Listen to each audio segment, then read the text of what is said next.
Sad reality na kapag ang tao ay pumanaw na, after 1 hour ng libing mo, yung pamilya mo na umiiyak ay magsisiuwian na at magpapakain sa mga bisita.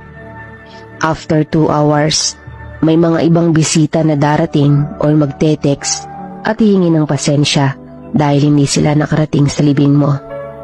After 6 hours, ang mga bisita ay magsisiuwian na at ang pamilya mo ay magsisimula ng magplano sa mga gagawin sa susunod na araw. After 24 hours, yung naiwan mong cellphone ay may mga message na darating sa pag-aakala nila na buhay ka pa. Pero ang hindi nila alam ay nag-uumpisa ng kinakain ng bakterya ang iyong katawan. After 5 days, yung pamilya mo ay salo-salo ng kumakain habang ikaw ay nabubutas na ang katawan at lumalabas na ang mga dugo dahil sa bakterya.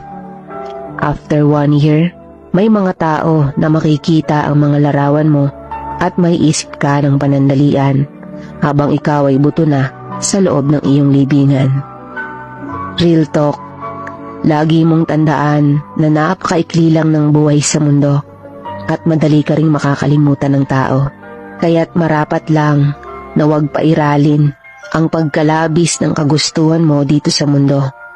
Huwag puro ka-estresan ang gawin mo dahil sa ayaw at sa gusto mo, lilisan ka rito. Dahil darating ang araw na nasa ilalim ka na ng libingan mo at di ka na nila maaalala. Kaya huwag sayangin ang buhay.